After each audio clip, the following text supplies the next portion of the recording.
He was 43 years old. He drove a school bus. Every morning for 9 years, James Earl Whitfield pulled that bus out of the Sunflower County Depot at 6:15, ran the same 22-mile route through the cotton fields south of Indianola, and had every child home safe before 4 in the afternoon. He knew each child by name. He knew which ones needed to sit near the front. He knew which ones were having a hard time at home, because children tell things to a school bus driver that they don't tell anyone else, because a school bus driver is the first adult they see in the morning and the last one they see at night. And sometimes that matters. On the morning of November 8th, 1984, James Earl did not come back from his route. That is not a story about a man who drove away from his life. That is a story about something that waited for him at the end of a dirt road in the Mississippi Delta, and about the person who put it there. And it would take 40 years. A retired sheriff's deputy who kept a copy of the case file in a shoebox under his bed, and a genealogy database built from the voluntary DNA of 3 million strangers to finally drag that person into the light. The arrest, when it came in the spring of 2024, did not land quietly in the Delta, because the man they charged was not an outsider. He was not someone who had drifted through. He had spent 4 decades being one of the most visible men in Sunflower County. But before any of that, we have to go back to the Delta in November of 1984. Because to understand what was lost, you first have to understand who James Earl Whitfield was. The Mississippi Delta in 1984 was a world unto itself, flat in a way that feels absolute, the land running out in every direction to a horizon so low and wide that the sky seems to take up more of it than the earth. In November, the cotton had been picked, and the fields were gray-brown stubble for miles, broken up by tree lines along the drainage ditches and the occasional water tower standing up against the sky with the town's name painted on it. Indianola sat in the middle of all of it, a delta town of 10,000 people where the same families had lived for generations, and where, by 1984, the economic pressures that had been working on the Delta for 20 years had left their marks. Shuttered storefronts on the main street, a school system stretched thin, young people leaving for Jackson or Memphis or further. The people who stayed because they knew each other and because the place was theirs. James Earl Whitfield had never once considered leaving. He had grown up in a small wood-frame house off Highway 49W, the third of 6 children, and had gone to work at the Sunflower County School District right after his discharge from the Army in 1971. He started on the maintenance crew, moved to bus driving in 1975 when a route opened up, and that was where he found his calling. He was not a large man, 5'9", lean, with a careful way of moving and a voice that stayed quiet even when it needed to carry. His wife, Loretta, ran the register at a dry goods store on Church Street 3 days a week. They had 2 sons, Marcus and Deshaun, 13 and 10. Marcus played trumpet in the school band. Deshaun had just started Little League. James Earl went to every game, every concert. He sat in the bleachers with his program folded in his hands and clapped longer than anyone else. Loretta would tell people later, in the years of interviews and anniversary articles and all the long, difficult aftermath, that the thing people didn't understand about James Earl was how present he was. Not just physically, present in a way that required intention. He had been planning to take the boys fishing that weekend. Lake Washington, where he'd gone as a kid. He had told them Friday was the day, and they had been talking about it all week. On the morning of Thursday, November 8, 1984, James Earl Whitfield kissed Loretta at the kitchen door at 5:50 in the morning. He told her he'd be home by 4:30. He ran his route. He dropped the last child off at 3:47 in the afternoon. He did not come home. The school bus, a 1979 International Harvester, yellow, with Sunflower County Schools stenciled on the side, was found at 5:22 in the afternoon. It was parked at the end of Dodd Bayou Road, a dirt track that ran 2 miles off the county highway into the tree line along an irrigation drainage ditch before dead-ending at a rusted cattle gate. The road served one purpose: access to a pump station that nobody had needed since the mid-70s. Nobody went down that road unless they meant to. The bus was neatly parked, engine off, door closed. James Earl was not on it. A Sunflower County deputy named Earl Pickett found it after the school district dispatcher called the sheriff's office to report the bus hadn't returned to the depot. Pickett walked the length of Dodd Bayou Road on foot in the failing November light. He found tire tracks in the soft mud at the side of the bus. Not from the bus. From a separate vehicle. A truck, probably, or a large car. The tracks came in alongside the bus and then turned around and went back out toward the highway. Someone had been waiting there. At the cattle gate in the mud where the tracks ended, Pickett found a work glove. One glove. Right hand. Brown canvas, the kind sold at feed stores across the Delta. It had not been there long. The mud around it was still soft, and the edges of the fabric were clean. James Earl's bus log was on the driver's seat. His last entry read, "Route complete. 3:47 p.m., all clear."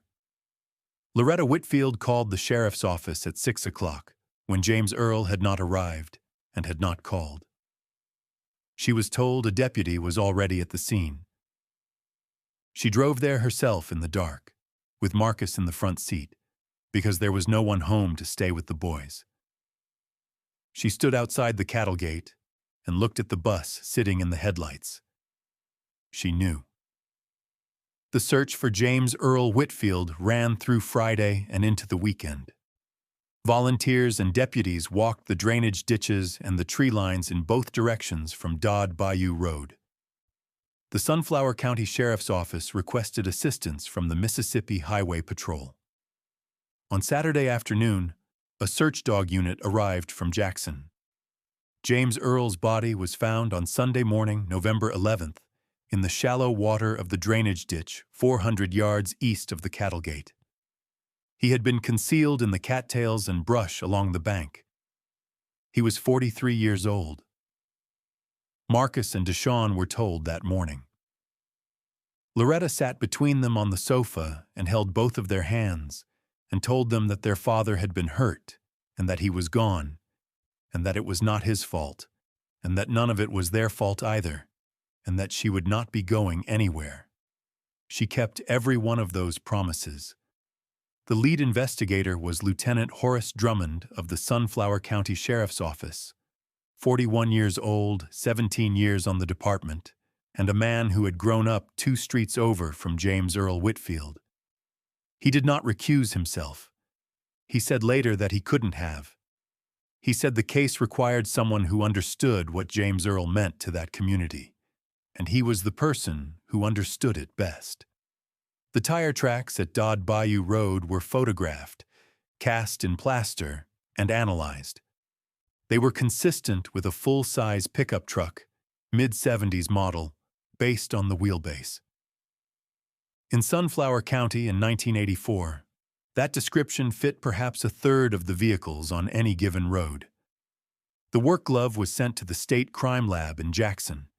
It came back with a partial print on the interior lining, too degraded for a clean classification, but enough to confirm a single user. The glove itself was commercially available at 6 different stores within 20 miles. There was no useful manufacturing information. Drummond built his list of persons of interest from 3 angles: who knew James Earl's route, who had reason to want him gone, and who had access to that particular back road. The most serious person of interest was a man named Terrence Boyle, a white landowner in his 50s who farmed several hundred acres south of Indianola and had been involved in a prolonged and ugly property dispute with a neighboring black family that James Earl had been publicly supporting through the local NAACP chapter. The dispute had produced one documented confrontation between Boyle and James Earl at a county commissioner meeting in September of 1984, 2 months before the murder, during which Boyle had, according to 3 witnesses, told James Earl to stay out of other people's business. Drummond interviewed Boyle twice. Boyle had an alibi for the afternoon of November 8th. He had been at a farm equipment auction in Greenwood with a signed receipt time-stamped at 4 in the afternoon. The auction house was 60 miles from Dodd Bayou Road. The timeline was tight, but not impossible to challenge. But with no physical evidence placing him at the scene, the county prosecutor declined to proceed. It was the first dead end. Loretta Whitfield sat through 3 different interviews with investigators over the first 2 months. She answered every question. She provided every name she could think of.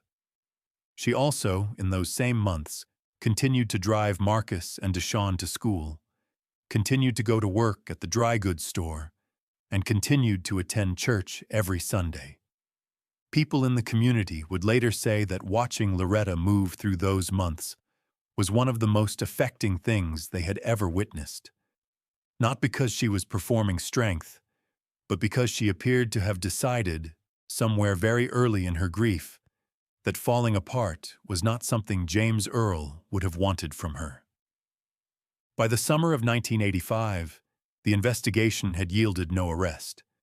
The case file was thick with interviews and analysis and no conclusions. Drummond retired in 1997. Before he left, he made a full copy of the Whitfield case file. He put it in a shoebox. He kept it under his bed. By 1990, 6 years had passed. Marcus Whitfield had graduated high school and enrolled at Mississippi Valley State. Deshawn was a junior. Loretta still worked the register at the dry goods store 3 days a week, and on the 4th day, she volunteered at the county food bank because James Earl had volunteered there, and she saw no reason to stop the work just because he couldn't be there to do it with her. By 1995, Terrence Boyle had died of a stroke. Drummond noted it in the case file with a single line. The property dispute that had put James Earl at odds with him had been resolved years earlier in the neighboring family's favor. The land was still farmed. Life had moved around the injustice and kept going, the way life does in places where injustice has had a long time to make itself at home. By 2001, Marcus was a high school band director in Clarksdale. Deshawn had moved to Atlanta. They called their mother every Sunday, both of them, on a shared call, the way they had agreed to do when Deshawn first moved away. In 2008, the Sunflower County School District retired James Earl's bus route number, Route 14, in a small ceremony at the depot. Loretta attended. The current bus drivers attended. Several of the children who had ridden Route 14 in 1984, now adults in their 30s, drove back to Indianola for it. By 2012, Horace Drummond was 70 years old and living in a retirement community in Greenville. He still had the shoebox. He had shown the file to 2 different investigators over the years when cold case reviews came through the county. Both times, the technology available had not been sufficient to move anything forward. By 2018, Loretta Whitfield had turned 73. She still lived in the same house off Highway 49W where she and James Earl had raised their boys. She still had the fishing rods he had bought for the Lake Washington trip that never happened. They were in the garage, still wrapped in the plastic from the store. Every case on this channel represents weeks of research, verifying records, tracking down families, and honoring lives that deserved better. If you want us to keep telling stories like this one, take a moment to like, subscribe, and let us know in the comments where in the world you're watching from tonight. Now, let's get back to James Earl.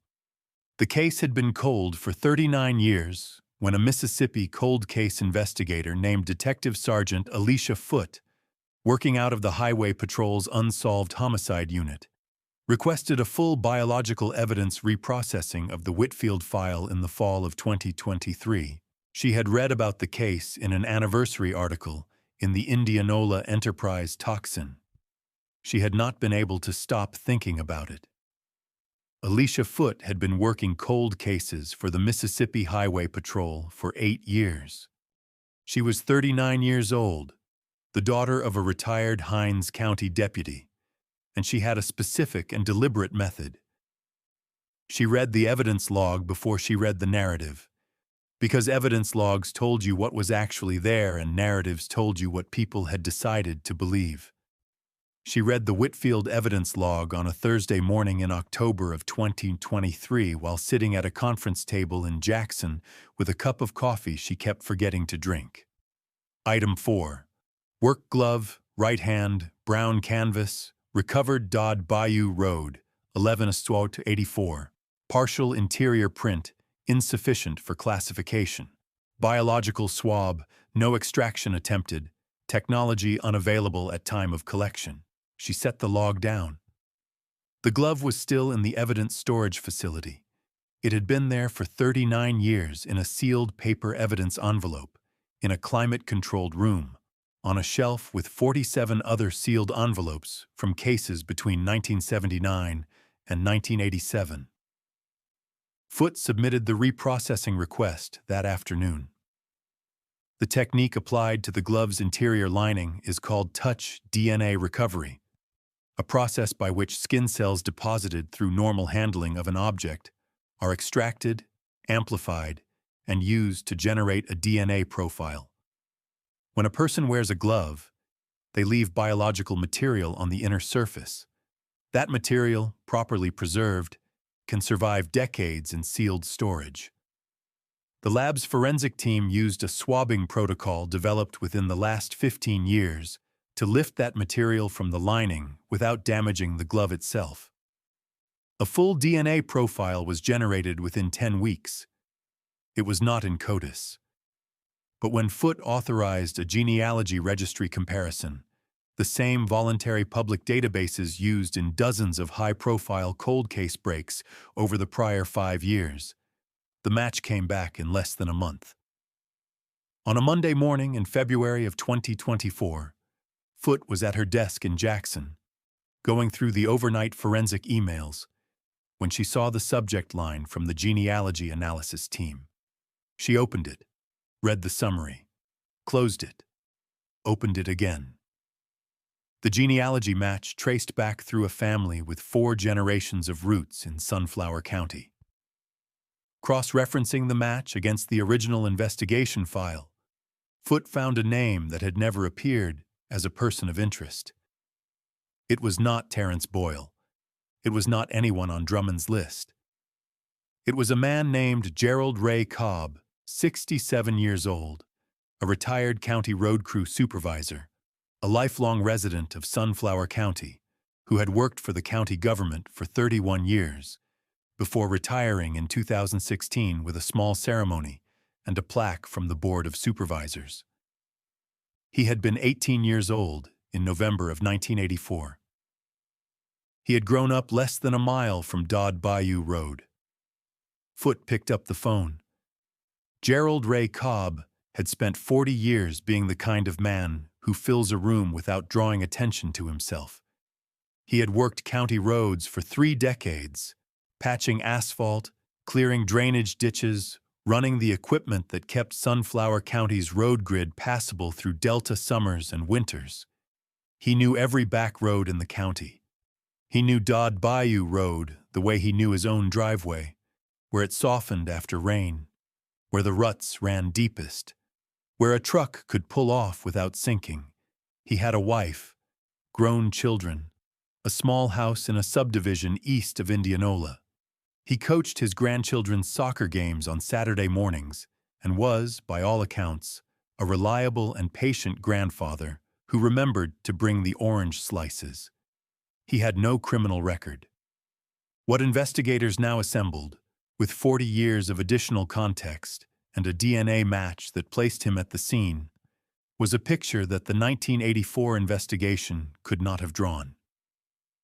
Cobb had been 18 in November of that year, old enough to drive, old enough to act, young enough that no one had thought to look at him. He had known the route. He had known the road. Court documents filed as part of the investigation would later suggest a motive rooted in a local racial grievance from that era, specific enough that prosecutors believed it was documentable but which authorities have not fully disclosed at the time of this recording. Drummond's investigation had looked at men in their 40s and 50s. Nobody had looked at an 18-year-old who had grown up a mile from the dead-end road. The surveillance following Foot's identification of Cobb was methodical and careful. Investigators collected a discarded water bottle from a recycling bin outside Cobb's home. The DNA extracted from the bottle was sent to the same laboratory that had processed the glove. It was a direct match. On March 19, 2024, a Tuesday morning, Gerald Ray Cobb was arrested at his home in Indianola.